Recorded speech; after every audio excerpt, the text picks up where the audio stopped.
ರೈತರ ಸಮಸ್ಯೆಗಳಿಗೆ ಸ್ಪಂದಿಸಿ ಸಂಘಟನಾತ್ಮಕವಾಗಿ ಹೋರಾಟ ಮಾಡಿ ಸರ್ಕಾರದ ಗಮನ ಸೆಳೆದಾಗ ಮಾತ್ರ ಹೋರಾಟಗಳು ಯಶಸ್ವಿಯಾಗಲಿವೆ.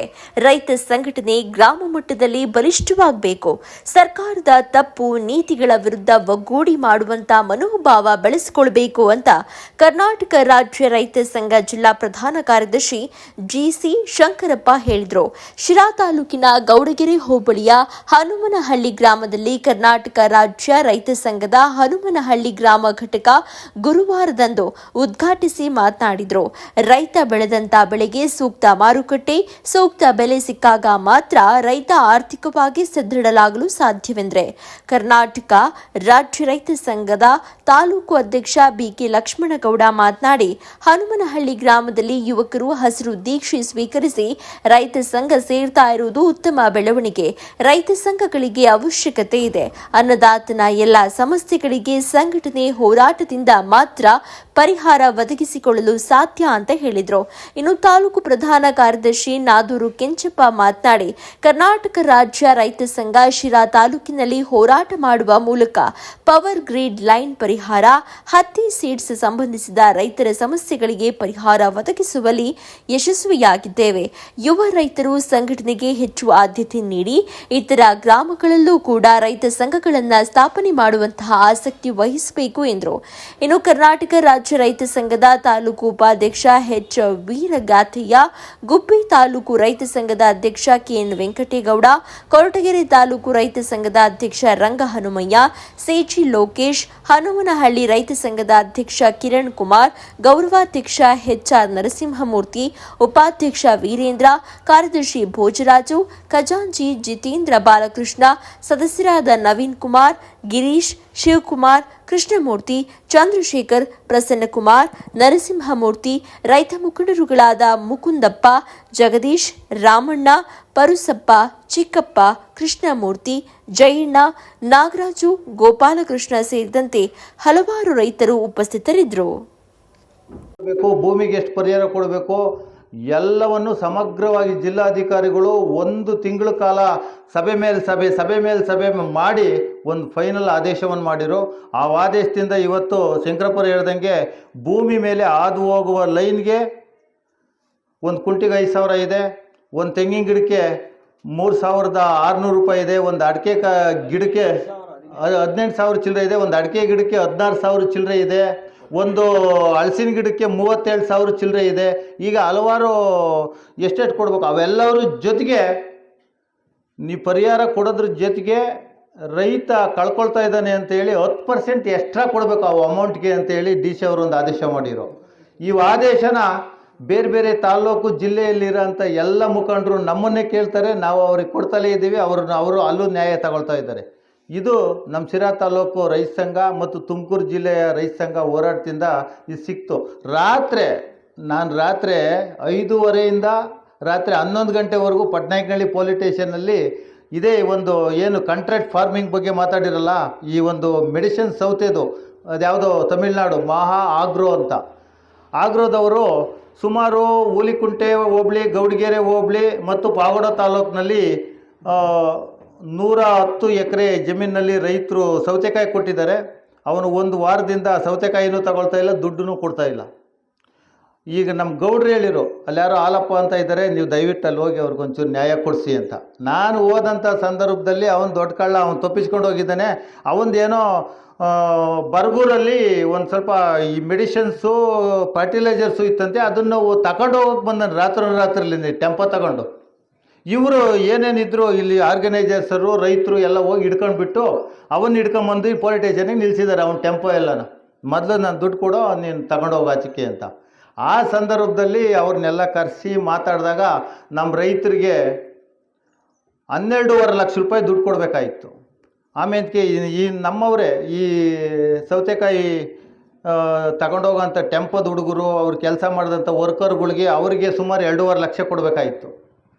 ಅವೆಲ್ಲವನ್ನು ಹಿಡ್ಕೊಂಡು ಕುಂತ್ಕೊಂಡಂಥ ಸಂದರ್ಭದಲ್ಲಿ ಆಗಲೇ ಪೊಲೀಸ್ ಸ್ಟೇಷನಲ್ಲಿ ಅವ್ರು ಹೇಳಿರು, ಇವ್ರು ಹೇಳ್ತಾರೆ ಪೊಲೀಸ್ನವರು, ಈಗ 5 ನಿಮಿಷಕ್ಕೆ ನೀವು ನಮಗೂ ಅದಕ್ಕೂ ಸಂಬಂಧ ಇಲ್ಲ ಬಿಟ್ಕೊಡ್ತೀವಿ, ಆದರೆ ರೈತರ ವಿಚಾರ ಇದೆ. ಎಸ್ ಬಿ ಅವರು ನಮಗೆ ಸ್ಟ್ರಿಕ್ಟಾಗಿ ಹೇಳಿದ್ದಾರೆ, ರೈತರಿಗೆ ಯಾವುದೂ ಅನ್ಯಾಯ ಆಗ್ಕೊಡ್ದು, ದಯವಿಟ್ಟು ಅದನ್ನು ಬಗೆಹರಿಸ್ಕೊಂಡು ಕೊಡಿ ಅಂತ ಹೇಳಿದಕ್ಕೋಸ್ಕರ ನಾವು ಇಟ್ಕೊಂಡಿದ್ದೀವಿ. ಕಾನೂನು ಇಲ್ದಿದ್ರೂ ಕೂಡ ರೈತರ ಪರವಾಗಿ ಇಟ್ಕೊಂಡಿದ್ದೀವಿ ಅಂದರು. ನೋಡಿ, ನೀವು ರೈತ ಸಂಘದವರು ಅಲ್ಲಿ ಎಂಟ್ರಿ ಆಯಿದ್ರು ಅಂದರೆ ಈ ಸಿದ್ಧಾಂತ ವಿಚಾರಗಳನ್ನ ಹೇಳ್ತಾರೆ ಅವರು. ಇಲ್ಲ ಅಂತಂದರೆ ರೈತರನ್ನ ಕಾನೂನು ಗೊತ್ತಿಲ್ಲ ಅಂತಂದರೆ ನೀವು ನಡೀರಿ. ಬೋರ್ಡ್ಗೆ ಪೂಜೆನ ಮಾಡಿ ಹೆಗಲ ಮೇಲೆ ಶಾಲನ್ನು ಹೊದ್ದು ಏನೋ ಒಂದು ವಿಚಾರ ಇದೆ ರೈತ ಸಂಘದಲ್ಲಿ, ಅದನ್ನು ಕೇಳೋಣ ಅಂತ ಕಾತರದಿಂದ ತಾವೆಲ್ಲ ಕೂತಿದ್ದೀರ. ರೈತ ಸಂಘ ಪ್ರಾರಂಭವಾಗಿ 45 ವರ್ಷಗಳಾಗಿದೆ. ಸ್ವತಂತ್ರ ಬಂದು 79 ವರ್ಷಗಳು, 47ರಲ್ಲಿ ನಮಗೆ ಸ್ವತಂತ್ರ ಬಂದಿದ್ದು. ಆದರೆ 79-80ರ ದಶಕದವರೆಗೆ ರೈತರ ಸಮಸ್ಯೆಗಳ ಬಗ್ಗೆ ಅನೇಕ ಚಿಂತಕರು ಹೋರಾಟಗಳನ್ನ ಮಾಡ್ಕೊಂಡು ಬಂದರು. ಆದರೆ ಅದು ಸಮಾಜಕ್ಕೆ ಗೊತ್ತಾಗಲಿಲ್ಲ. ಕಬ್ಬು ಬೆಳೆಗಾರರ ಸಂಘ ಮಾಡಿಕೊಂಡ್ರು, ಕಬ್ಬು ಬೆಳೆಗಾರರಿಗೆ ಭಾಳಷ್ಟು ಸಮಸ್ಯೆಗಳಿದ್ವು, ಆದರೆ ಅದು ಬೆಳಕಿಗೆ ಬರಲಿಲ್ಲ. 80ರ ದಶಕದಲ್ಲಿ ಲೆವಿ ಪದ್ಧತಿ ಇತ್ತವಾಗ. ಯಾರು ಭತ್ತ ಬೆಳೀತಾ ಇದ್ರು, ಭತ್ತದ ಅರ್ಧ ಭಾಗವನ್ನು ಸರ್ಕಾರ ಹೇಳ್ದಂಥ ಅತಿ ಕಡಿಮೆ ಬೆಲೆಗೆ ಕೊಡ್ತಕ್ಕಂಥ ಒಂದು ನಿಕೃಷ್ಟ ಪದ್ಧತಿ ಇತ್ತು. ಅದನ್ನು ವಿರೋಧ ಮಾಡಿದ್ದು ಅವತ್ತಿನ ಕಬ್ಬು ಬೆಳೆಗಾರರ ಸಂಘ ಅಂತ ಏನು ಮಾಡ್ಕೊಂಡಿದ್ರು, ಅವರು ಅದನ್ನು ವಿರೋಧ ಮಾಡಿದರು. 80ರ ದಶಕದಲ್ಲಿ ಅಧಿಕೃತವಾಗಿ ರೈತ ಸಂಘಟನೆ ಪ್ರಾರಂಭ ಆಯಿತು. ಏನು ರೈತರ ಇಡೀ ರಾಜ್ಯದಲ್ಲಿ ದೇಶದಲ್ಲಿ ರೈತರ ಸಮಸ್ಯೆಗಳಿದೆ, ಇವತ್ತು ಎಲ್ಲ ಪಕ್ಷಗಳು ಆಳ್ವಿಕೆ ಮಾಡೋದನ್ನ ನಾವು ನೋಡಿದ್ದೇವೆ. BJP ಆಳ್ವಿಕೆ ಮಾಡಿದೆ, ಕಾಂಗ್ರೆಸ್ ಪಕ್ಷ ಸುಮಾರು 40-50 ವರ್ಷ ಆಳ್ವಿಕೆ ಮಾಡಿದೆ, ಜನತಾದಳ ಆಳ್ವಿಕೆ ಮಾಡಿದೆ. ಆದರೆ ರೈತರ ಸಂಕಷ್ಟಗಳು ಮಾತ್ರ ಬಗೆಹರಿದಿಲ್ಲ.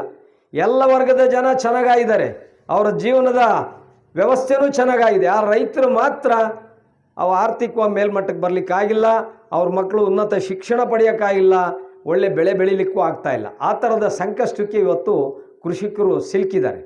ಆದ್ದರಿಂದ 80ರ ದಶಕದಲ್ಲಿ ಈ ಬೃಹದಾಕಾರವಂಥ ಕೃಷಿ ಸಮಸ್ಯೆಗಳನ್ನ ಮನಗಂಡಂಥ ನಮ್ಮ professor MD ನಂಜುಂಡಸ್ವಾಮಿಯವರು, HS ರುದ್ರಪ್ಪನವರು, ND Sundaresh ಅಂತ ಮಹಾನ್ ಚಿಂತಕರು ಹಲವಾರು ಸ್ನೇಹಿತರನ್ನ ಜೊತೆಗೂಡಿಸಿಕೊಂಡು ಒಂದು ಅಧಿಕೃತವಾಗಿ ಸಂಘಟನೆಯನ್ನು ಪ್ರಾರಂಭ ಮಾಡ್ತಾರೆ. ಅದು ಪ್ರಾರಂಭ ಆಗೋದಕ್ಕೆ ಒಂದು ಕಾರಣವೂ ಇರ್ತೈತೆ. ನರಗುಂದ ಮತ್ತು ಯಾಕೆಂದ್ರೆ ಇವತ್ತು ಯಾವ ಹಳ್ಳಿಗಾರ ಹೋಗಿ ನಮ್ಗೆ ಯಾವುದೇ ಸೌಕರ್ಯ ಇಲ್ಲ, ಏನು ನಮ್ಮ ಊರಲ್ಲಿ ರಸ್ತೆ ಇಲ್ಲ, ಚರಂಡಿ ಇಲ್ಲ, ಮತ್ತು ನಮ್ಮ ಹೊಲಗಳಿಗೆ ಹೋಗಿ ದಾರಿಗಳಿಲ್ಲ, ಕೆರೆ ಅಭಿವೃದ್ಧಿ ಆಗಿಲ್ಲ, ಬರೀ ಆ ಮಾತನ್ನು ಟೀ ಅಂಗಡಿತಲ್ಲೋ ಅಥವಾ ಎಲ್ಲಾದರೂ ಹಳ್ಳಿ ಕಟ್ಟೆ ಹತ್ರ ಮಾತ್ರ ಮಾತಾಡ್ತೀವಿ. ಆ ಮಾತು ಎಲ್ಲಿಗೋಗಿ ಮುಟ್ಟಬೇಕು ಅನ್ನೋದು ಇವತ್ತಿನ ಯುವಕರಿಗೆ ಗೊತ್ತಿಲ್ಲ. ಆ ಮಾತು ಎಲ್ಲಿಗೋಗಿ ಮುಟ್ಟಿದ್ರೆ ನಾವು ಗುರಿ ಮುಟ್ಬೋದು, ನಮ್ಮ ಹಳ್ಳಿ ಅಭಿವೃದ್ಧಿ ಮಾಡ್ಕೊಬೋದು. ನಮ್ಮ ಮಾತನ್ನು ತಿಳ್ಕೊಳ್ತಕ್ಕಂಥ ಶಕ್ತಿ ಕಲಿಯೋಕ್ಕೆ 43 ವರ್ಷ ತೊಗೊಂಡಿದ್ದೀರ. ಹಾಗೆ ಆ ಮಾತನ್ನು ಎಲ್ಲಿ ಆಡಬೇಕು, ಯಾವ ಗಟ್ಟಿತನದಲ್ಲಿ ಮಾತಾಡಬೇಕು, ಹೇಗೆ ಎದ್ದು ನಿಲ್ಲಬೇಕು, ಯುವಕರು ಹಳ್ಳಿಗಳನ್ನ ಉಳಿಸ್ಕೊಳ್ಳೋದಕ್ಕೆ ಹೇಗೆ ನೀವೆಲ್ಲ ರೆಡಿ ಇರಬೇಕು, ನಮ್ಮ ಬದುಕಿನ ಪ್ರಶ್ನೆ ಅಂತ ಬಂದಾಗ ಹೋರಾಟ ಹೇಗೆ ಮಾಡಬೇಕು ಅಂತ ಕಲಿಸೋದೇ ರೈತ ಸಂಘದ ಸಿದ್ಧಾಂತ ಹಾಗೂ ಗುರಿ. ಇವತ್ತು ನಮ್ಮ ಗ್ರಾಮ ಪಂಚಾಯತಿನೇ ತೊಗೊಳ್ಳಿ, ಯಾವುದು ಬೇಡ, ನಾವೇನು ಮಾಡ್ತೀವಿ ಅಂದರೆ ಓಟ್ ಹಾಕ್ತೀವಿ, ಓಟ್ ಹಾಕಿ ನಮ್ಮನು ಅಂತ ಗೆಲ್ಲಿಸ್ತೀವಿ. ಅವತ್ತಿನ ಬೆಳಗ್ಗಿಂದಲೇ ಬೈಕಂತ ತಿರುಗ್ತೀವಿ ನಾವು ಅವನ್ನ. ಯಾಕೆ ಅಂದರೆ ಪಾಪ ನಿಮಗೆ ಗೊತ್ತಿರಲ್ಲ, ಅವನೇನೋ ಓಟಲ್ಲಿ ಗೆಲ್ಲಿತಾನೆ, ಓಟಲ್ಲಿ ಗೆಲ್ಲಬೇಕಾದ್ರೆ ಒಂದಷ್ಟು ಹಣ ಖರ್ಚು ಮಾಡಿ ಗೆದ್ದಿರ್ತಾನೆ, ಅವನು ನೋವನ್ನು ನೀವು ಅರ್ಥ ಮಾಡ್ಕೊಳ್ಳಲ್ಲ. ಬೆಳಗ್ಗಿಂದ ಬೈಯಕ್ಕೆ ಹಿಡಿತೀರ. ಮತ್ತು ನಿಮ್ಮೂರು ಚರಂಡಿ ಕೆಲಸ ಆಗಿಂದ ಎಲ್ಲಾಗುತ್ತೆ, ನಮ್ಮೂರು ಅಭಿವೃದ್ಧಿ ಆಗೋಂಗೆ ಹೇಗಾಗುತ್ತೆ? ನಾವು ಅವ್ನು ಗೆಲ್ಸಿದ್ದು ಯಾಕೆ? ಆ ವ್ಯಕ್ತಿನ ಏನು ಮಾಡೋದಕ್ಕೆ ನಾವು ಗೆಲ್ಲಿಸ್ತೀವಿ ಅನ್ನೋದು ನಾವು ತಿಳ್ಕೊಬೇಕು. ಯಾಕೆಂದರೆ ಇಲ್ಲಿ ತಪ್ಪು ಬರೀ ಅವ್ರೊಬ್ಬರದೇ ಆಗಿರಲ್ಲ. ನಾವುಗಳು ಗೆಲ್ಲಿಸಿದಂಥ ಸಂದರ್ಭದಲ್ಲಿ ಆ ವ್ಯಕ್ತಿ ಹಿಡಿದು ಯಾವ್ಯಾವ ಇಲಾಖೆಗೆ ಹೋಗ್ಬೇಕು ಅಂತೇಳಿ ಅವನ ಮುಂದೆ ಬಿಟ್ಕೊಂಡು ಹೋಗಕ್ಕೆ ನಾವು ಪ್ರಯತ್ನನೇ ಮಾಡಿರಲ್ಲ. ಯಾಕೆಂದರೆ ಬೈಯೋದನ್ನೇ ಮುಂದಿಟ್ಕೊಂಡಿರ್ತೀವಿ. ನಾವು ತುಂಬ ಹಾವಳಿಯಾಗಿತ್ತು. ಇಲ್ಲೇ ಇದ್ದಾರೆ ನಮ್ಮ ಪತ್ರಕರ್ತರು ಮತ್ತು ಮೀಡಿಯಾದವರು. ಅವರ ಸಹಾಯದಿಂದ ನಾವು ಒಂದು ಯಮದೊರೆ ಗ್ರಾಮದಲ್ಲಿ ಹೋಗಿ ಅವರ ಸಂಕಷ್ಟಗಳ್ನ ಕೇಳಿದಾಗ, ಅಣ್ಣ ಮುಂಚೆ ಎಲ್ಲನ 50,000 ರೂಪಾಯಿ ಒಂದು ಕ್ವಿಂಟಲ್ ತಗೊಳ್ತಾ ಇದ್ರು, ಈ ಸರಿ ಅಲ್ಲೇ 45ಕ್ಕೆ ಮಾಡಿದ್ದಾರೆ, 5,000 ಕಮ್ಮಿ ಮಾಡಿದ್ದಾರೆ, ಏನು ಮಾಡಬೇಕು ಅಂತ ಕೇಳಿರು. ನಾವೆಲ್ಲ ಹೋಗಿ ಕೇಳಿದಾಗ, ಈ ಸರಿ ನಾವು ಬೆಳೆದಂಥ ಬೀಜ ಯಾವುದು ತಗೊಂಬಲ್ವಂತೆ, 2.5 ಕ್ವಿಂಟಲಿಗೆ ನಿಗದಿ ಮಾಡಿದ್ದಾರೆ, ಅಷ್ಟೇ ಬೆಳಿಬೇಕು ನೀವು, ಜಾಸ್ತಿ ಬೆಳಿಬೇಡ್ರಿ ಅಂತ. ಅವೆಲ್ಲ ಹೋರಾಟ ಮಾಡಿ ನಾವು ತಾಲೂಕಲ್ಲಿ ಒಂದು ಮೀಟಿಂಗ್ ಆಯಿತು. ಆಮೇಲೆ ಜಿಲ್ಲಾ ಸಮಿತಿಯಲ್ಲಿ ಮತ್ತು ಜಿಲ್ಲಾಧ್ಯಕ್ಷರು SP ಮತ್ತು ಕೃಷಿ JD ಅವ್ರ ಹತ್ರ ಒಂದು ದೊಡ್ಡ ಮೀಟಿಂಗ್ ಮಾಡೀವಿ. ಅದಕ್ಕೊಂದು SOPನೇ ಮಾಡಿರೋ ಸೀಡ್ ಆ್ಯಕ್ಟ್ ಒಂದು ಮಾಡಿ ಇವತ್ತು ಸರ್ಕಾರಕ್ಕೆ ಕಳಿಸಿದ್ದಾರೆ. ಆ ಸರ್ಕಾರದ ಕಳಿಸಿ ಇವತ್ತೊಂದು ಕಾನೂನು ಆಗ್ತಾಯಿದೆ. ಈ ಕಾನೂನಿಗೆ ಸಹಕಾರ ಮಾಡಿದಂಥ ನನ್ನ ಜಿಲ್ಲಾಧ್ಯಕ್ಷರು, ಜಿಲ್ಲಾ ಪ್ರಧಾನ ಕಾರ್ಯದರ್ಶಿಗಳು ಮತ್ತು ನಮ್ಮ ತುಮಕೂರು ಜಿಲ್ಲೆಯ ಎಲ್ಲ ರೈತ ಸಂಘದ ಮುಖಂಡರುಗಳು ಒಟ್ಟಿಗೆ ಸೇರಿ ಒಂದು ಹೋರಾಟ ಮಾಡಿದ್ದಕ್ಕೆ ಇವತ್ತೊಂದು ತುಮಕೂರು ಜಿಲ್ಲೆಯಲ್ಲಿ ಒಂದು ಆಕ್ಟ್ ಆಗ್ತಾಯಿದೆ. ಅದಕ್ಕೆ ಹತ್ತಿ ಬೆಳೆಗಾರರಿಗೆ, ಹಂಗೆ ಸೌತೆಕಾಯಿ ಬೆಳೆಗಾರರಿಗೂ ಒಂದು ಆಕ್ಟ್ ಆಗಬೇಕಾಗಿದೆ. ಯಾರೂ ಕೇಳ್ತಾ ಇಲ್ಲ. ಅವನು 6ಕ್ಕೆ 3ಕ್ಕೆ ತಗೊಳ್ತಾನೆ ಅಂದ್ರೂ ನಾನು ಮುಂದೆ ನೀನು ಮುಂದೆ ಅಂತ ನಮ್ಮ ರೈತರು ಹೋಗ್ತಾ ಇದ್ದಾರೆ. ದುಡ್ಡಿನ ಬೆಳೆಗೆ ಮುಗಿ ಬೀಳ್ತಾ ಇದ್ದಾರೆ. ಆಹಾರ ಬೆಳೆಗಳು ಕಮ್ಮಿ ಆಗಿದ್ದಾವೆ. ಈ ಸರಿ ಹತ್ತಿ ಇರೋದ್ರಿಂದ ಈ ತಾಲೂಕಿನಲ್ಲಿ 80% ರೈತರು ಶೇಂಗಾ ಮೂಲ ಈ ತಾಲೂಕಿನ ಬೆಳೆಯಾದಂಥ ಶೇಂಗಾ ಬೆಳೆಯನ್ನೇ ಕೈಬಿಟ್ಟು ಹತ್ತಿ ಬೆಳೆಗೆ ಹೋಗಿದೆ. ಹೆಣ್ಣು ಕೊಡೋದಕ್ಕೆ ಮುಂದೆ ಬರ್ತಾ ಇಲ್ಲ ಯಾರು. ಕೃಷಿಕರಾಗಿ ನಾವೇ ನಮ್ಮ ಮಕ್ಕಳನ್ನ ಕೃಷಿಕನಿಗೆ ಕೊಡೋದಕ್ಕೆ ನಾವೇ ಹಿಂದೆ ಮುಂದೆ ನೋಡ್ತಾ ಇದ್ದೀವಿ. ಈ ಪರಿಸ್ಥಿತಿ ನಿರ್ಮಾಣ ಆಗಿದೆ. ಇದೇ ರೀತಿಯಾದಂಥ ಇನ್ನೂ ಹಲವಾರು ಸಮಸ್ಯೆಗಳಿದೆ. ಬನ್ರಿ ಯಜಮಾನ್ರೆ, ಸ್ವಲ್ಪ ಮುಗಿಸ್ತಿ ಬನ್ನಿ ಬೇಗ. ಇನ್ನೂ ಹಲವಾರು ಸಮಸ್ಯೆಗಳಿದೆ. ಈ ರೀತಿಯಾದಂಥ ಹಲವಾರು ಸಮಸ್ಯೆಗಳಿದೆ. ಏನು ಶಂಕಣ್ಣರು ಆಗಲೇ ಒಂದು ಮಾತನ್ನು ಹೇಳಿದರು. ರೈತ ಸಂಘ ಯಾಕೆ ಹುಟ್ಟಿತು, ಯಾವ ಕಾರಣಕ್ಕೋಸ್ಕರ ರೈತ ಸಂಘ ಬೆಳೆದು ಬಂತು ಅಂತ. ನಂಜುಂಡಸ್ವಾಮಿಯವರು ರೈತ ಸಂಘನ ಕಟ್ಟೋದಕ್ಕೂ ಮುಂಚೆ ಲೆವಿ ಪದ್ಧತಿ ಅನ್ನೋದು ಜಾರಿನಲ್ಲಿತ್ತು. ಈ ಲೆವಿ ಪದ್ಧತಿ ವಿರುದ್ಧ ರೈತರು ಸಿಡಿದಿದ್ದು ಆವಾಗ ರೈತ ಸಂಘಟನೆ ಬೇಕು ಅಂತಕ್ಕಂಥ ಪರಿಕಲ್ಪನೆ ನಮ್ಮಲ್ಲಿ ಮೂಡಿದ್ದು. ಸಮಾಜದ ಯಾವ ಶಕ್ತಿಗಳನ್ನು ನಾವು ಎದುರಿಸಲಿಕ್ಕೆ ಸಾಧ್ಯ ಇಲ್ಲ. ಇವತ್ತು ಹೊಲದಲ್ಲಿ ಹೋದರೆ ನಮಗೆ ಕಾರ್ಮಿಕರ ಸಮಸ್ಯೆ ಇದೆ, ಕಾರ್ಮಿಕ ಹೊಲದಲ್ಲಿ ನಾವು ಹೇಳಿದ ರೀತಿಯಲ್ಲಿ ನಡ್ಕೊಳ್ಳೋದಿಲ್ಲ.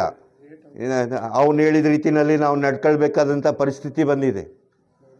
ಅವನು ಹೇಳಿದ ರೀತಿ ಸಡ್ಲ ಕೊಟ್ಕೊಂಡು ಹೋದರೆ ನಮಗೆ ನಮ್ಮ ಉತ್ಪಾದನಾ ವೆಚ್ಚ ಜಾಸ್ತಿ ಆಗ್ತಾ ಹೋಗ್ತದೆ.